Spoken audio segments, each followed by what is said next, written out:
आज हम quiet time के इस मैसेज में किताब मुक़द्दस में बाइबल में से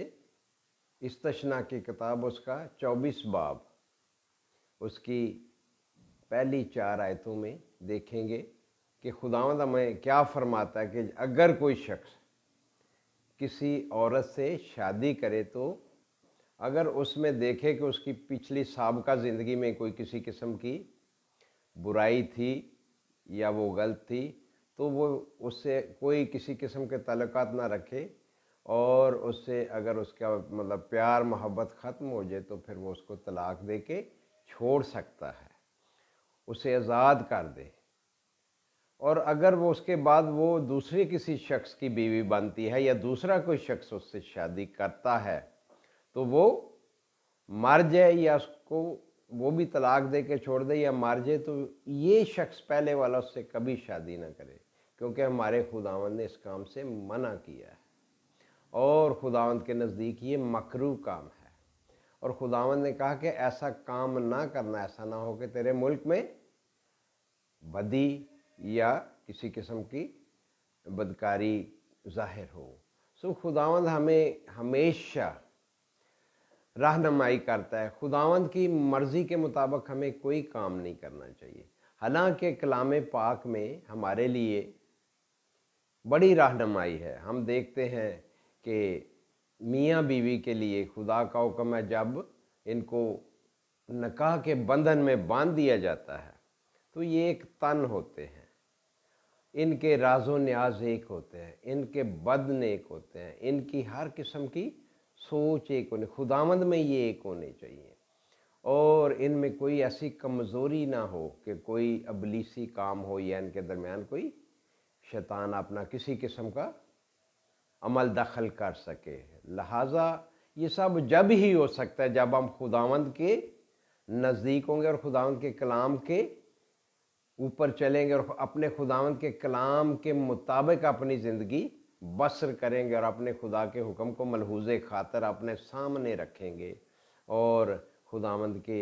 डर और खौफ में उसकी नज़दीकी में ज़िंदगी गुजारेंगे। फिर इसी तरह हमें ये भी सिखाया गया है कि कोई अगर बदकार औरत को कोई शख्स तलाक देता है, कोई दूसरा शख्स छोड़ी हुई से शादी करता है तो वो भी ज़िना करता है। इसी तरह अगर कोई औरत किसी दूसरे ऐसे मर्द से शादी करती है वो भी ज़िना करती है। सो जहाँ ज़िना होता है वहाँ गुनाह होता है, वहाँ कभी पाकीज़ा औलाद पैदा नहीं होती, वहाँ पाकीज़गी नहीं होती बल्कि पलीदगी होती है। और पलीदगी जो है और किसी किस्म का ऐसा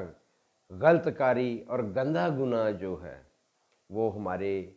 खुदावंद को इसलिए नहीं पसंद कि वो हमारा बाप है, वो हमें प्यार करता है, वो नहीं चाहता कि हम अपनी ज़िंदगी में पलीदगी अपनाए रखें और पलीदगी में ही लेथड़े और पड़े रहें, बल्कि वो हमें इससे दूर रखना चाहता है। लिहाजा आज हम सीखते हैं खुदावंद के कलाम में से कि हमें खुदावंद के हुक्मों को मानना है।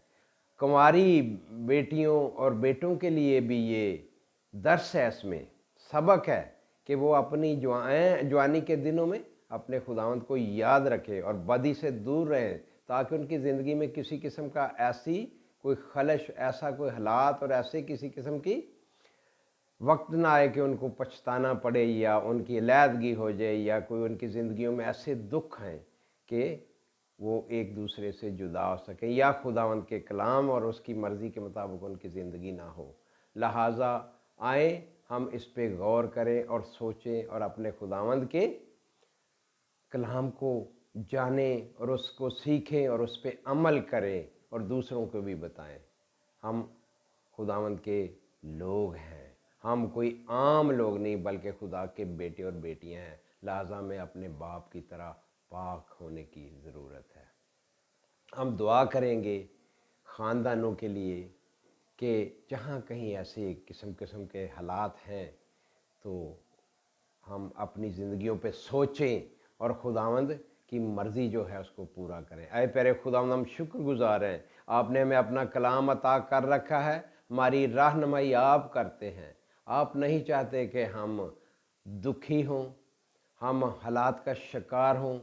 ہم مجبور ہو جائیں اور ہم آئے خداوند پاکیزگی کھو دیں، بلکہ آپ چاہتے ہیں کہ ہم پاکیزہ رہیں، خوش و خرم رہیں، اور کسی قسم کے آئے خداوند ایسے حالات کا شکار نہ جو ہماری تباہی، ہمارے خاندانوں کی بربادی کا سبب ہو اور ہماری شخصیات کو خراب کرے۔ آئے خداوند ہمیں بڑی برکت دیجیے۔ تمام آئے خداوند نوجوان بیٹیاں بیٹے اور جوڑے اپنی زندگیوں کو آئے خداوند آپ کے سائے میں گزاریں، آپ کے پیار میں گزاریں، آپ کے کلام کی سمجھ داری سے سیکھ کر آئے خداوند اس کے مطابق چلیں۔ ہمیں بڑی برکت دیجیے۔ ہم جو مانگتے ہیں آپ عطا کرتے ہیں، جو مانگا ہے پایا ہے، آپ کے پیارے نام سے مانگ لیتے ہیں، آمین۔